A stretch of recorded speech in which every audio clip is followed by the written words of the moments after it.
July 14th. I'm Maureen Kyle with your 3 News Now morning update. Danielle is off, and we have tons of news to get to this Wednesday.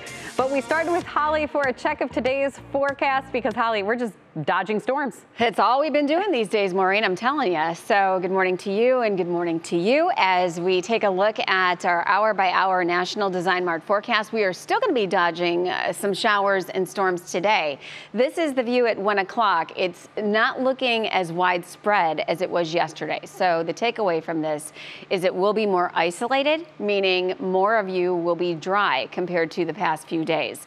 Here we are at 6 o'clock this evening. It is very isolated at that point. And then as we move through the overnight hours and into your Thursday, we see a mix of partly to mostly cloudy skies. But what we also see as we head through tomorrow is a warm up. Showers and thunderstorms as far as returning late tomorrow and into Friday. So most of your Thursday is going to be dry, but they're pretty intense as we get into tomorrow night and Friday. So we're right back into it. And it looks like we'll be dealing with that at least for the first part of the weekend, the on and off thing. There is good news waiting for you, so hang in there. And that being said, we'll have that chance of a shower or storm today. Otherwise, partly sunny and up to 82 degrees. Then as we do look ahead, we're going to be hot tomorrow. And again, the thunderstorm chance for tomorrow happens late. So you're going to get the day in dry. And then as we head into tomorrow night and Friday, there's the showers and storms.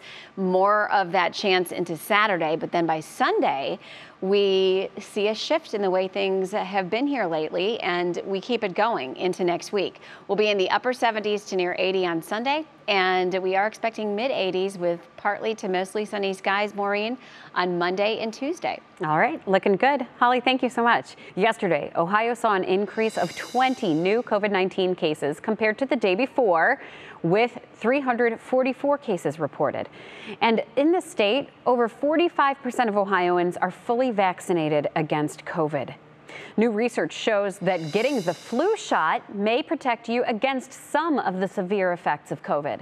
Researchers studied data from more than 37,000 COVID patients from around the world and found that those who did not get the flu shot were more likely to end up in the hospital with serious complications.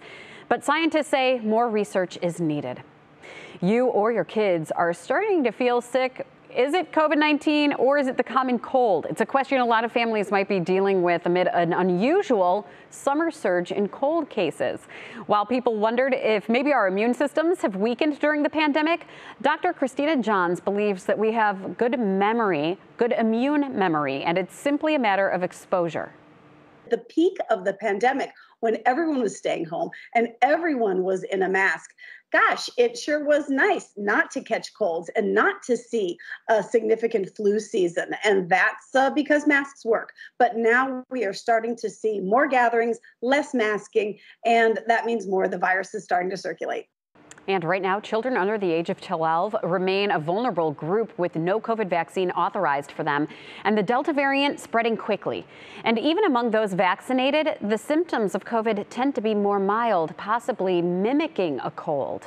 Meanwhile, Governor Mike DeWine says the state is preparing to announce its second COVID-19 vaccine incentive program. He says the announcement will come within the next few days in an attempt to boost Ohio's vaccination rate. While DeWine did not provide details, he hinted it could be a smaller amount of money for more people to win. He says his concern now is the Delta variant, especially if it hits the counties with low vaccination rates. Well, Governor Mike DeWine is going to bat for the Cleveland Indians to help them keep playing at Progressive Field for years to come. The team's lease is up soon, and the ball club is seeking major renovations of the 27-year-old park before agreeing to stay. Governor DeWine telling 3 News that Cleveland Mayor Frank Jackson and County Executive Armand Budish asked him to help fill a piece of the financing deal to remake the aging ballpark that opened back in 1994. DeWine says he's willing to press state lawmakers for money in exchange for a long-term lease. The team issued a statement after 3 News describing the lease as complex and saying, quote, "We want those involved to have the time needed to conduct a thoughtful and thorough review with the future in mind." President Joe Biden will not attend Tokyo Games. First Lady Jill Biden will instead lead the U.S. delegation. The last time Dr. Biden attended an Olympics was in 2010 when then Vice President Joe Biden led the U.S. delegation at the Winter Games in Vancouver. No fans will be allowed to attend the opening ceremony. Despite coronavirus concerns, the White House says the president supports U.S. athletes traveling to Tokyo. In the meantime, President Biden was in Philadelphia to pitch national voting rights legislation. During a speech, he urged passage of measures to fight efforts by Republican-led state legislatures to restrict access to the ballots. Well, state Democrats say they've reached a budget agreement looking to spend $3.5 trillion over the next decade. They're looking to pour federal resources into climate change, health care, and family service programs sought by President Biden.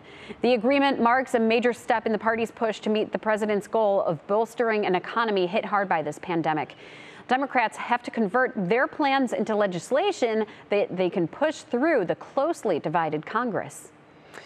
A 20-year cold case cracked using DNA technology, and the Elyria man now charged in the rape case faced a judge yesterday. Bart Mercurio denies raping a woman in Tremont back in 1999, but according to prosecutors, the evidence tells a different story. Cuyahoga County investigators teamed up with a genetic testing company called Gene by Gene. Genetic genealogy helped find a match to relatives of Mercurio and its database. Have it work here and to get a name and then confirm it and to know that the DNA is this person was really exciting and really powerful. This is the first arrest made by Cuyahoga County's new genetic genealogy cold case unit. It submitted a total of 20 samples for testing at a cost of $4,000 each. Prosecutors say they're close to making 2 more arrests over the next couple of weeks. And today is a big day at the Cleveland Metropark Zoo. The Asian Lantern Festival returns starting today. This is the event's 4th year, and if you go this year, you can see more than 70 illuminated displays with over 1,000 individual lanterns. And this year's festival marks the return of live performances every hour, which includes aerobatics, dancing, martial arts, and much more. So there are 3 days of drive-through options in case you don't want to go walking through. And we have all that information on WKYC.com.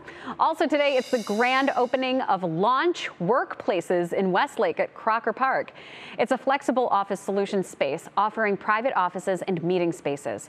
These kinds of spaces are typically used for startups and entrepreneurs. Many companies are looking for alternative workspaces since the start of the pandemic, and there will be a ribbon cutting and open house starting at noon, so you can check it out for yourself. Thank you for taking the time to join me for this 3 News Now morning update, and make sure you continue to check our social media pages and WKYC.com throughout the day. I'm Maureen Kyle, and I'll see you Thursday morning on Go starting at 4:30 a.m. Have a great day.